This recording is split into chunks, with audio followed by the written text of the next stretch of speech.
Now, folks, I have to tell you about Donate for Destiny.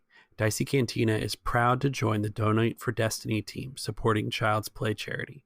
Child's Play provides toys and video game consoles to hospitals and domestic violence shelters in order to make a children's stay a little bit more comfortable. For every $4 you donate, we will add a light side Destiny token to our Destiny pool for our players. If you donate $10 or more, you get to decide whether the Destiny pool is all dark side or all light side. With every donation, we will read your custom message during the start of the next available recording with our crew. Want to send a message to your friend? Introduce an advertisement of your own podcast? This is your chance. Donate for Destiny is the brainchild of Mark from Coruscant Knights fame, but every good deed deserves a little friendly competition, so be sure to visit our donation page in the show notes for more details. And for this series, we have 2 special guest stars. Joe from the New Republic Radio and Mark from Coruscant Knights will be joining us for Capo to Capo. These guys were a blast to play with, and y'all are in for a treat. If you haven't yet, you need to check out their shows. And with all that out of the way, our story begins as always, on a planet far, far away, a long time ago. Brac kind of back on the comm. Oh, I don't think that we actually have to clog the toilets. Yes, ma'am, right away.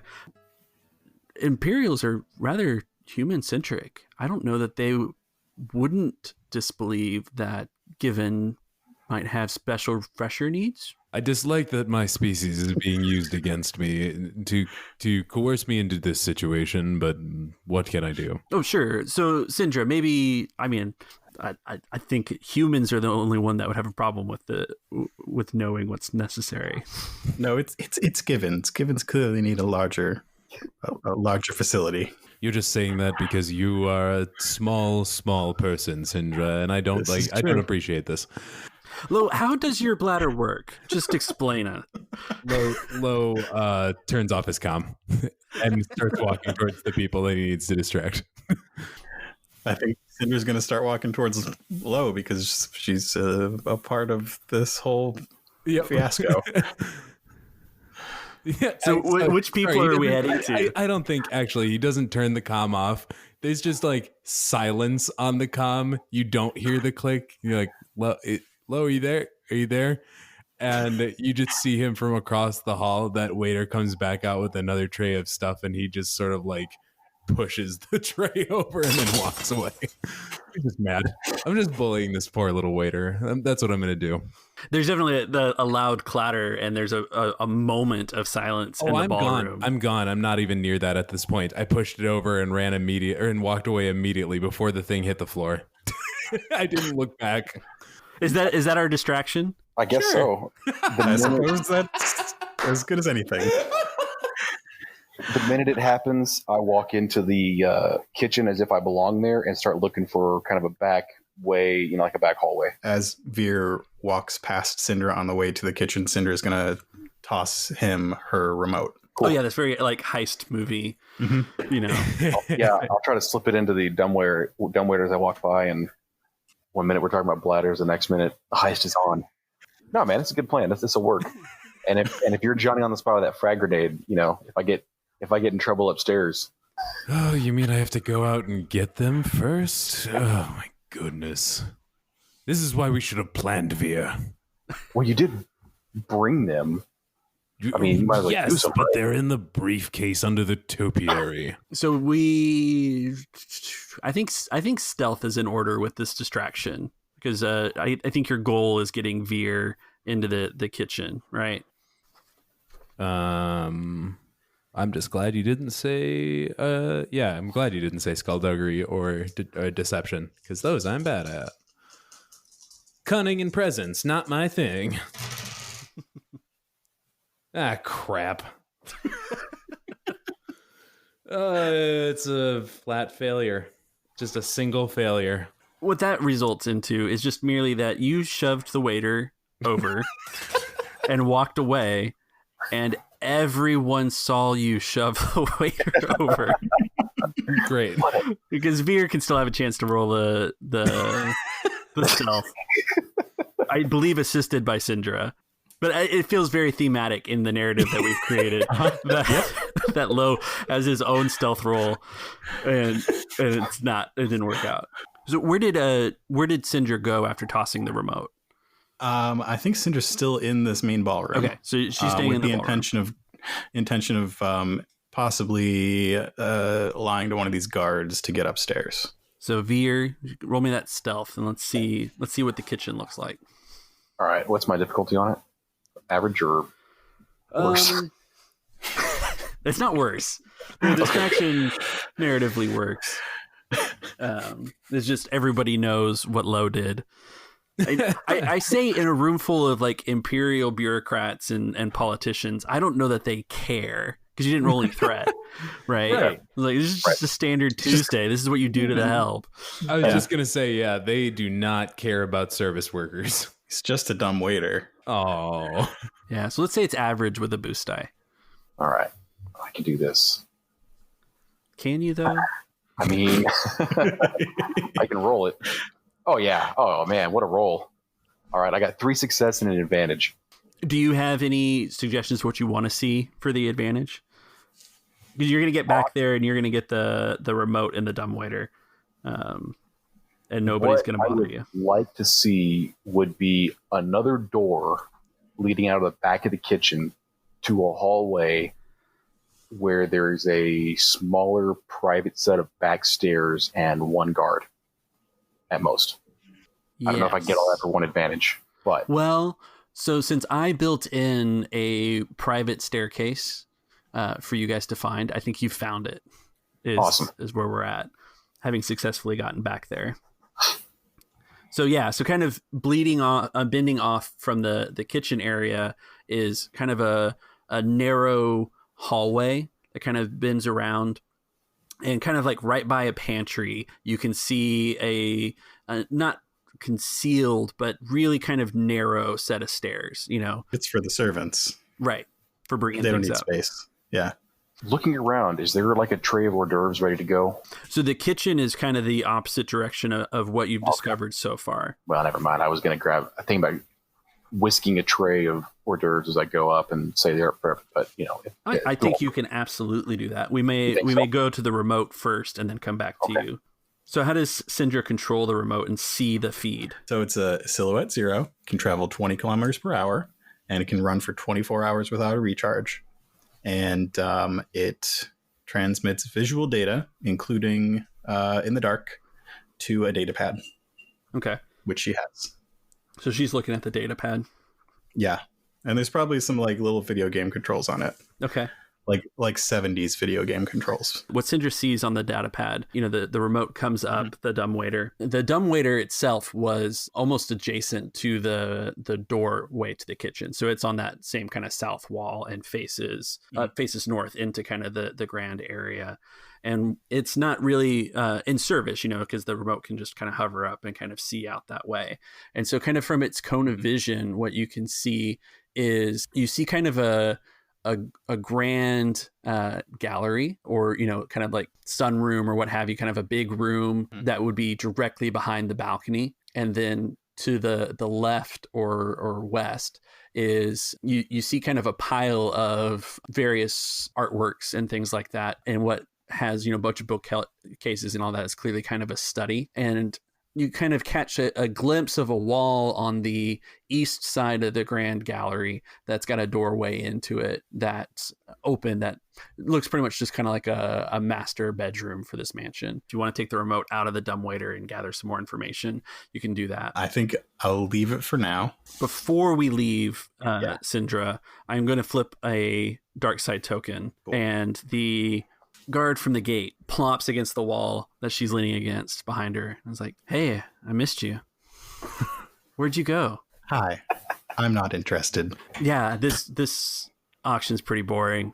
I'm on a break, so I thought, after we exchange the numbers, maybe we could hang out. Sure, why don't you call me later? I'm a little busy right now. Oh, but I'm free now. I don't think your boss would like to see you fraternizing with the guests. I think you should probably go back to your post.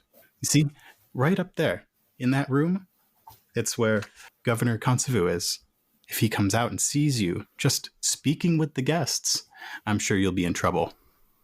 And I'd like to roll a leadership check. Leadership. Okay. I think the stats for these guys is pretty easy, so it's going to be an average check for it. But I am going to add a setback to it as well, just because he's really into you.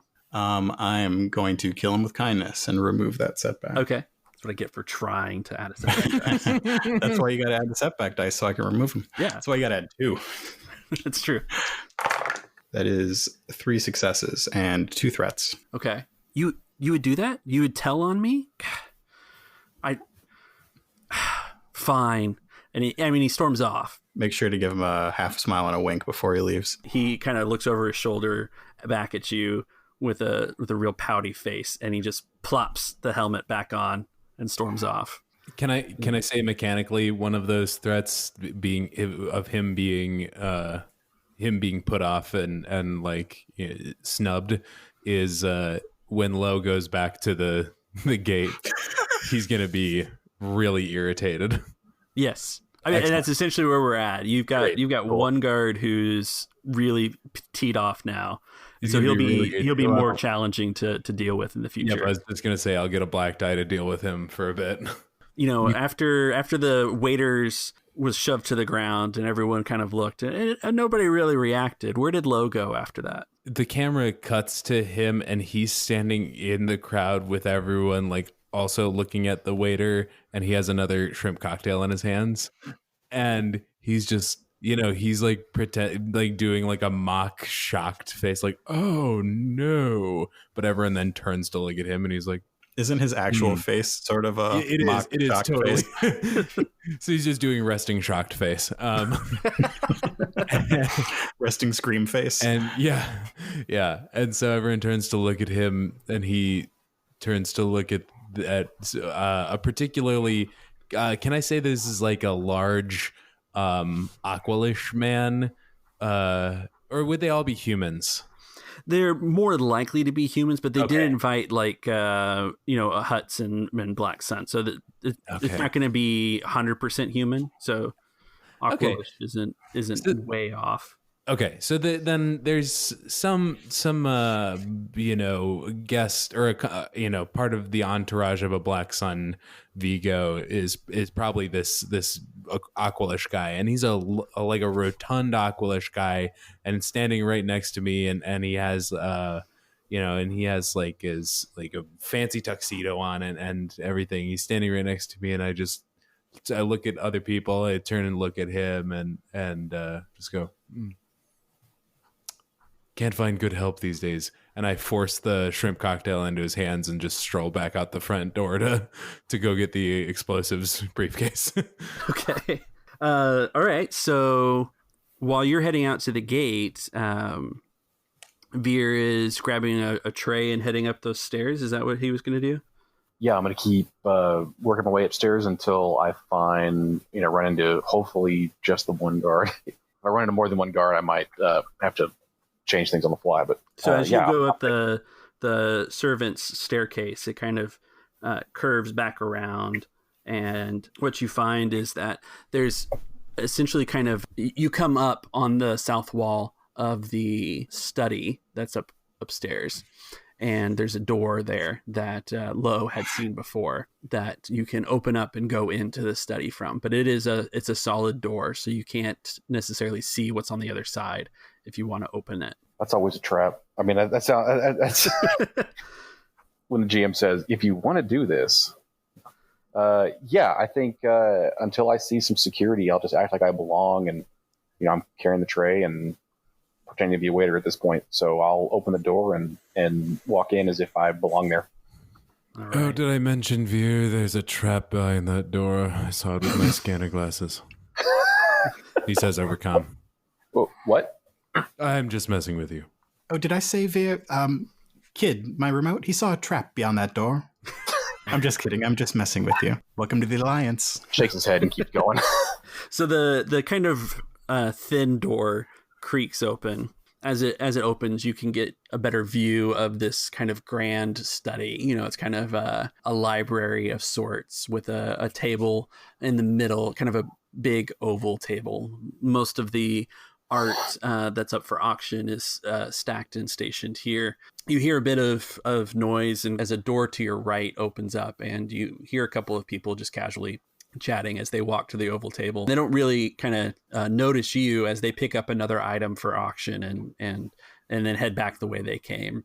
Sitting at the oval table is a man who's got his, like, he's in a chair, legs kicked up, wide brimmed hat kind of over his eyes as he kind of lets out a little bit of a snore. Veer recognizes this man as Curtis Guru, rival PI, head of security. Not doing a great job at the moment because he hasn't noticed you, but he's clearly stationed there to keep an eye on the artworks. This isn't the first item they put up for bid, so they've got kind of a pattern going. About how long do I have before they come back into this room? Well, so there's so the bids are kind of sporadic and almost confusing, right? Everybody's like trying to have a lot of showmanship while they're bidding instead of actually like taking the auction very seriously. And so I'd say you got about like 10 minutes. Very quietly, I'm going to walk to the table, set the plate of hors d'oeuvres down, and then wrap my garrote around Curtis Kruger's neck and pull. Start strangling him. All right. Woo! It's getting spicy. All right. So you're going to have to roll your stealth check first. Okay. Make sure that he doesn't wake up on your way over there while you set the thing down. Since he's mostly asleep, can this be easy? No. He has stats. He's a statted NPC named.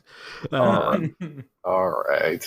So he's 2 red to sneak around. But I'll give you a blue dice for describing that he's asleep on the job. Let's see what happens then, I guess. Oh, yeah, that went well. Success and 2 advantage. Well, why did I put Curtis in this room? All right, tell me what this how this garrote works. Is it got damage stats? No, what happens is when I make a successful brawl check, or a brawl attack, I guess, he immediately starts suffocating. And at the beginning of his turn, he's going to take 3 strain. And then every turn that he's garroted, he can attempt to break free, but he takes a black dice for every turn that has elapsed. Okay. So essentially, I'm just choking off his airway until he reaches the strain threshold and either passes out. It has a stun setting, so I can either be lethal or non-lethal. Well, that's up to Veer and his opinion of Screw. So and it's brawl versus brawl to get out of it. So he's adversary 2 for your check there. So you got 2 reds again. I am going since I'm sneaking up on him and I've got good positioning. Can I get a blue dice for like an aim / be very sure of myself?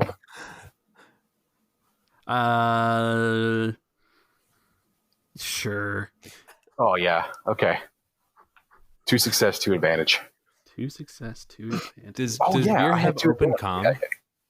What's that? Does Veer have open comms right now? Yeah. Yeah, Veer has an open comm. Assume everybody's comms are open. So we're going to hear the struggle. Yeah, we totally hear. Okay. He's not gonna make a lot of noise, but you're gonna hear me gritting my teeth and pulling really hard. Yeah, the Screw's making some noise, but not a lot because he doesn't have any air in his lungs. Apparently, exactly. Yeah, it's gonna clamp that airway shut pretty quick. So we got 3 strain, and he's beginning to suffocate. Yeah. Can we start initiative? I guess we need to. Okay. Cool. Yeah, I guess I ended us in a combat, didn't I? Unless you want me to narratively choke out Skuru, which I'm fine with.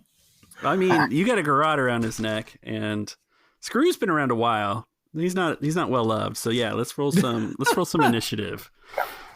Well, because if he breaks free, you're gonna automatically have to figure out who's everything's doing going down. So you got 1 PC slot before Skru's gonna act.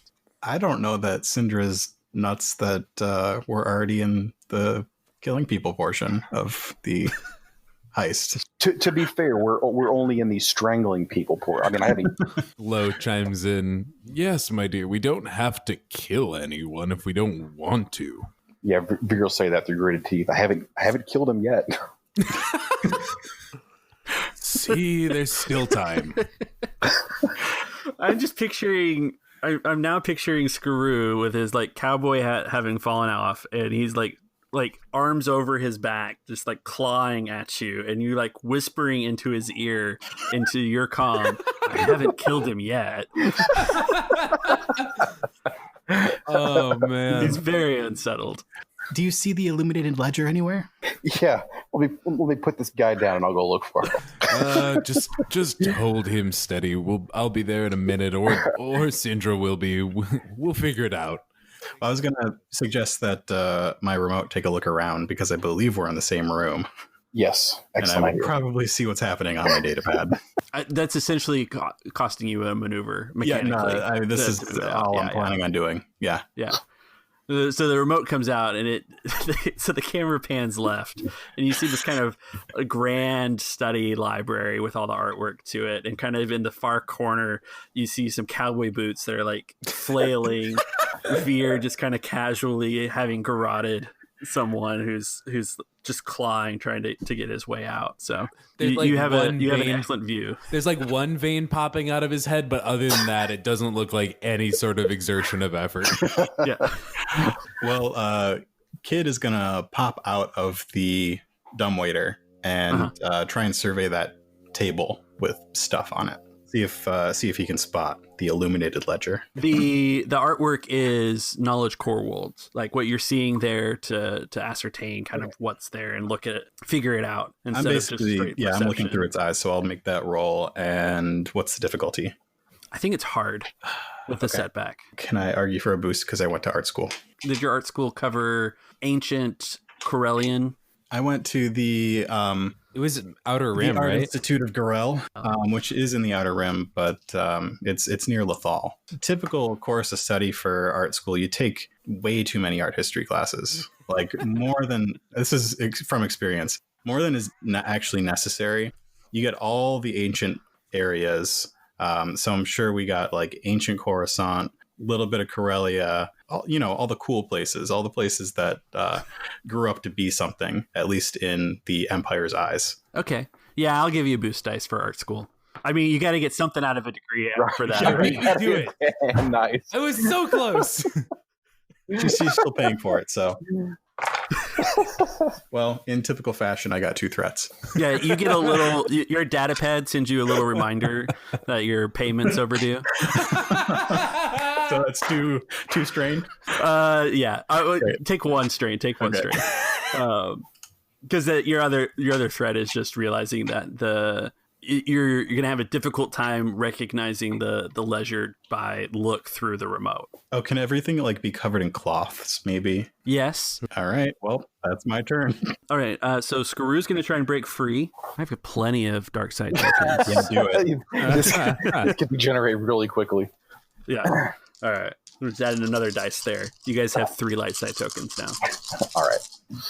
It's bad for Skaroo, man. Ooh. Yes. So he rolled a despair. Nice. Yeah. He did not succeed, but he has 2 advantage. Oh, I think keep things moving narratively. I'll just throw out there he passes out. Nice. Sure. Yeah. He rolled a despair. Why stay in turned combat? He's out cold. Cool. So Veer is going to have this moment of internal struggle. Is pretty sure Skaroo had something to do with the death of his kind of mentor and teacher. Probably going to have to roll a discipline check.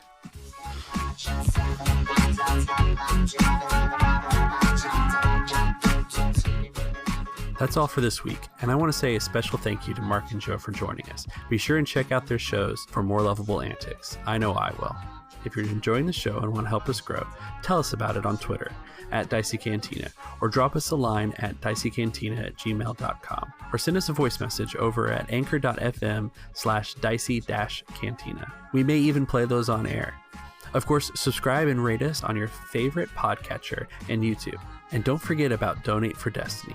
Muck about with our Destiny pool and help children in difficult medical and familial situations have a little bit easier time through Child's Play. The Donate for Destiny team can't reach our $500 goal without your help, so please give if you can. Links all are in the show notes, and we'll see you next week in the Dicey Cantina.